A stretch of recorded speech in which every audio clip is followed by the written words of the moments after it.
हे बघा, वडे किती छान फुगत आहेत. आतून ते छान हलके पोकळ होतात.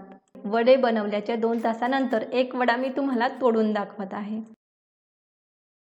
वडे परफेक्ट होण्यासाठी इथे आपल्याला सर्व साहित्य मोजून घालायचे आहे. त्यासाठी तुम्ही अशा प्रकारे एखादी वाटी किंवा कप घ्या. इथे मी ह्याच वाटीने सर्व साहित्य मोजून घेतले आहेत. 2 वाटी तांदूळ घेतले. हा तांदूळ तुम्ही रोजच्या वापरातील कोणताही घेतला तरी चालेल. रेशनचा तांदूळ सुद्धा घेऊ शकता. आता मी यामध्ये भरपूर पाणी घातलं आणि छान चोळून 2-3दा स्वच्छ पाण्याने हे तांदूळ धुवून घेतले. नंतर चाळणीमध्ये घालून पाणी निथळण्यासाठी 10 मिनिटे ठेवून दिलं.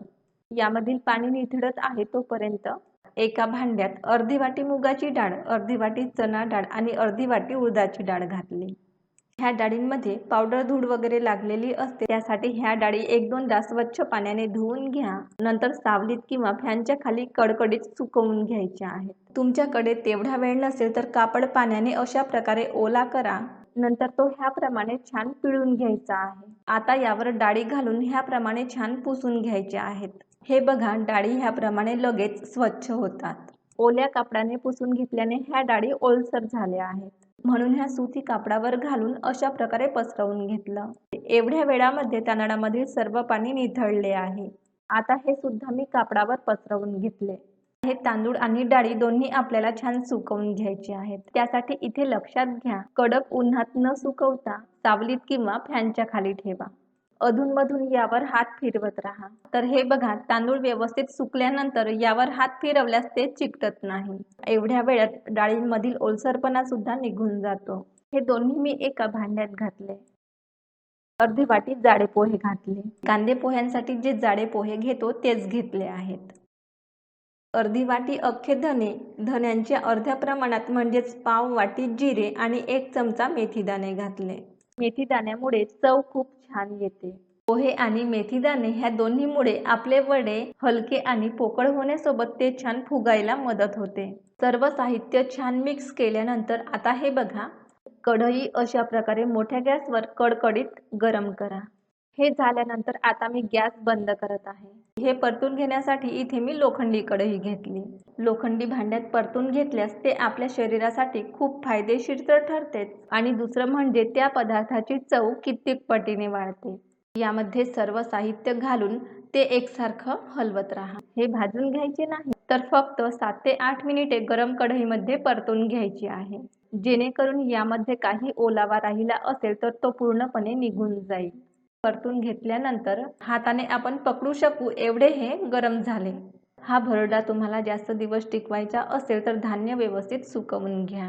आता हे मी थंड होण्यासाठी कढईमध्येच ठेवून देत आहे. थंड झाल्यानंतर याचा भरडा तयार करून घेऊ. त्यासाठी मिक्सरचं सर्वात लहान भांडं घ्या. त्यामध्ये धान्य लवकर दळले जाते. अगदीच बारीक न करता थोडं जाडसर ठेवा. हे पीठ जाडसर असल्याने आमच्याकडे याला भरडा म्हणतात. तुमच्याकडे काय म्हणतात ते मला कमेंटमध्ये सांगा. सर्व भरडा मी दळून घेतलं. आता ह्याप्रमाणे छान मिक्स करा.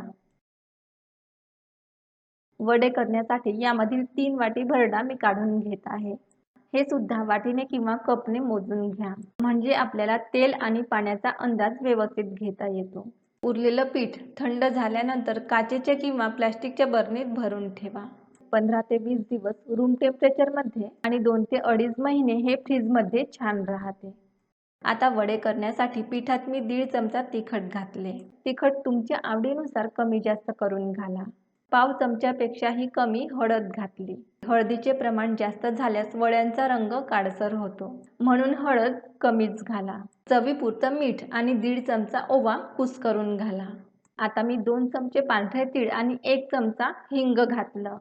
सर्व छान मिक्स केल्यानंतर आता यामध्ये मोहन घालायचे आहे. त्यासाठी इथे मी 1 वाटी पिठासाठी 2 चमचे, ह्यानुसार 3 वाटी पिठासाठी 6 चमचे तेल छान कडकडीत गरम करून घातले. आता अर्धी वाटी पाणी घेऊन ते सुद्धा छान कडकडीत गरम करून घालत आहे. तेल आणि पाणी दोन्ही छान कडकडीत गरम करूनच घाला. आता पहिल्यांदा हे चमच्याने छान मिक्स करा.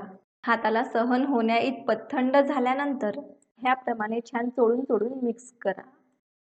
आता पीठ भिजवून घेऊ. त्यासाठी बोटाला सहन होण्या इतपत पाणी गरम करा. गरजेनुसार थोडं पाणी घालून पीठ भिजवून घ्या. भरड्याचं हे पीठ जाडसर दळले असल्याने ह्या पिठाला पाहिजे तसा चिकटपणा नसतो.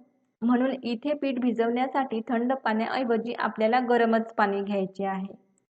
ह्याप्रमाणे गोळा होईपर्यंत भिजवून घेतल्यानंतर आता मी यामध्ये भरपूर कोथिंबीर घातली. ह्याप्रमाणे शेवटी कोथिंबीर घातल्याने वड्यांमध्ये कोथिंबीरचा रंग छान उठून दिसतो. पुन्हा थोडं पाणी घेऊन पीठ मी ह्याप्रमाणे भिजवून घेतलं.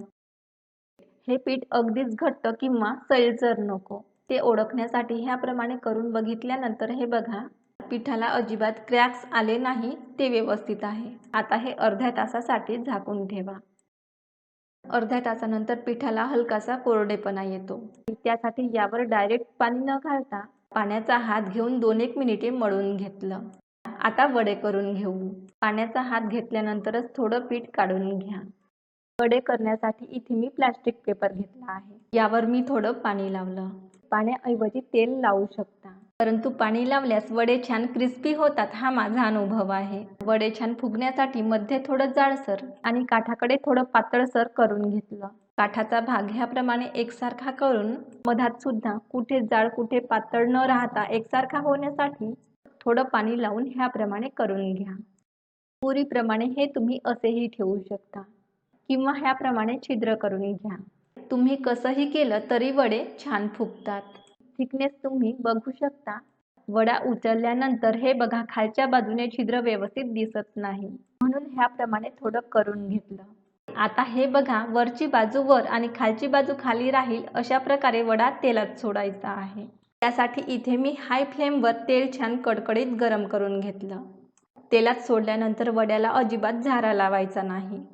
तो स्वतःहून वर आल्यानंतर त्याप्रमाणे वरून तेल सोडत राहा.